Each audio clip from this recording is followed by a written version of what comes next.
Memories carry a lot of weight to them, and they help us grow, learn, and sometimes they even tie us down. Love, on the other hand, is what I feel is central to a lot of my happiest memories. Recalling those good memories is like I'm being wrapped in the warmest embrace. However, love isn't always that great, because it can also be tied to painful memories, like a sharp blade at your neck. Trusting the memories is also a little tricky, because they're just bits of people and actions that eventually fade. Still, some things just stick with us forever, with all the ups and downs that leave a lasting mark on our lives. In this video, we will look into the real reason why Frieren, Beyond Journey's End, will leave you emotional. Remember to hit the subscribe and like buttons to encourage us to make more anime videos. You want an emotional anime? Well, Frieren's Journey will leave you emotional. Frieren Beyond Journey's End is an anime that explores connections and how time can affect them, as well as exploring the human condition. The protagonist in this story is an elven mage by the name of Frieren, a mage who helped save the world. She and the hero's party, including Himmel, the handsome hero, Aizen, the dwarven warrior, and Hyder, the corrupt priest. The four of them embark on a 10-year-long journey to the end of the continent to defeat the Demon King. After defeating the Demon King, the hero's party disbands after reminiscing on their good times. To Frieren, it was only a mere 10 years, and within her mind, the time that they shared together was too short. This disconnection is one of Frieren's main struggles in understanding humans, because Frieren is an elf who has lived for over 1,000 years. It isn't that Frieren can't experience emotion, it's just that living that long and knowing you'll outlive everyone doesn't exactly put you in a position to be eager to connect with other people. The party reunited 50 years later. You'll see that all party members visibly aged, all except for Frieren. This reunion would be their last journey together, because Himmel ends up dying of old age. You'd expect in a story like this, a fantasy series, for a hero to die a glorious death amidst a battle in an act of self-sacrifice. However, in this story, we see Himmel, having ushered in an era of peace with his comrades, resting, living a peaceful, quiet life. Frieren is distraught after Himmel's death, and she blames herself for not learning more about him before his death. With tears streaming down her face, she regrets not spending more time with him. Frieren then begins a new journey, by herself, to collect spellbooks and also to understand humans.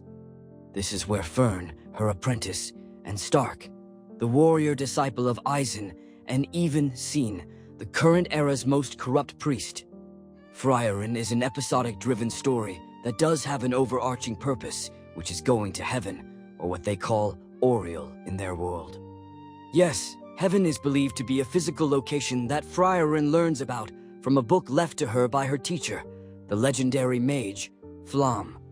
It's through this revelation from the book that Frieren sets her eyes on heaven to once again talk to Himmel and learn more about him.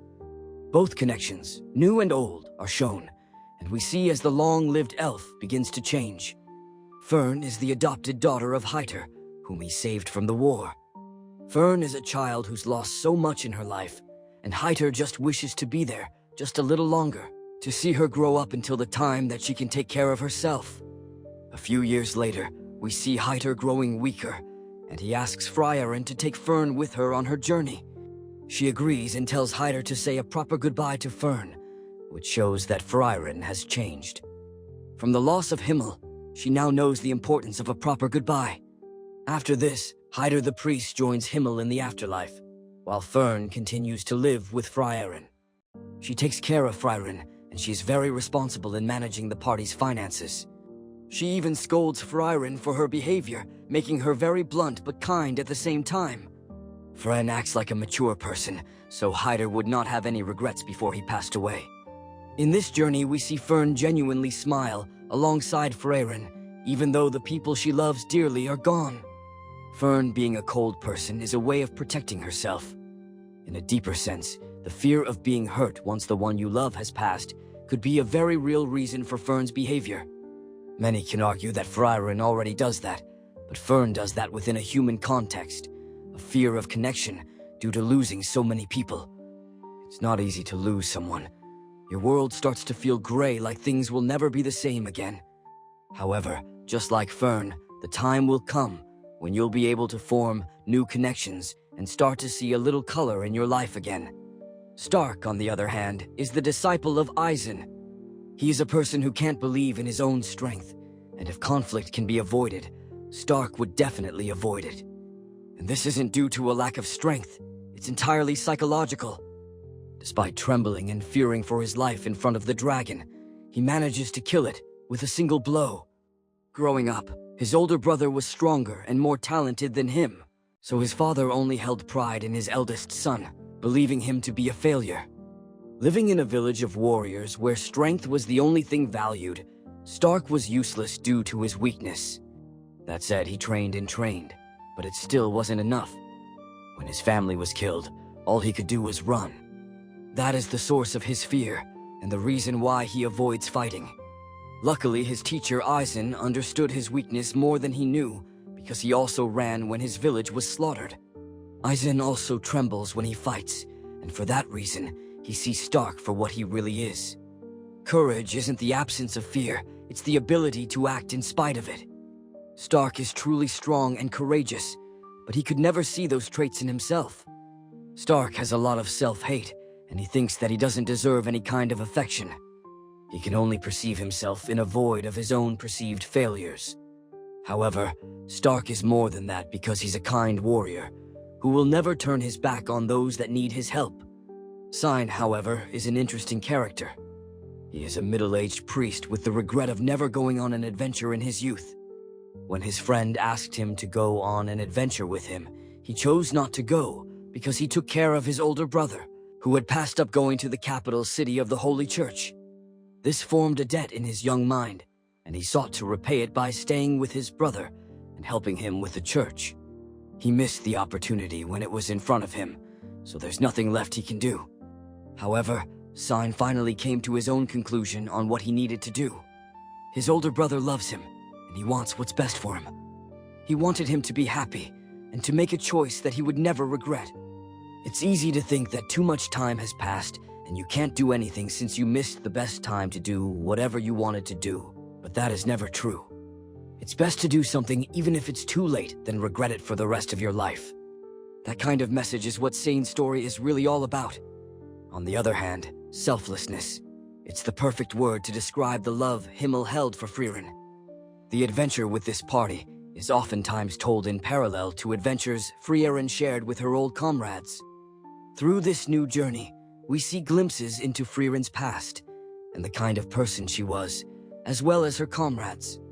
Eventually, Frieren has learned to treasure the time she shares with her party members and has become more aware of human connections.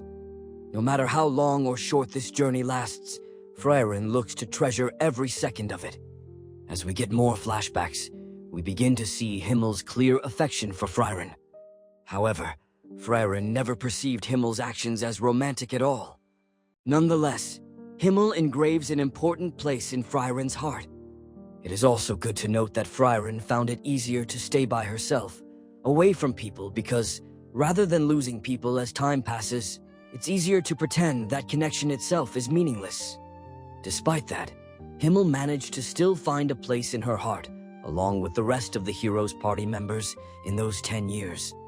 Himmel understood Frieren to a point that a romance between them couldn't work.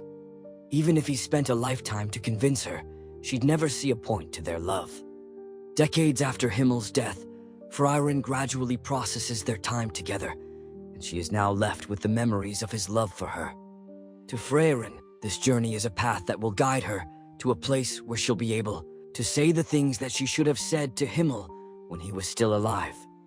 Frieren Beyond Journey's End is about treasuring the time that you do have at the moment. Maybe this journey to heaven won't work, and they won't get to meet those who have passed away, but they will still have spent a wonderful time together on an amazing adventure.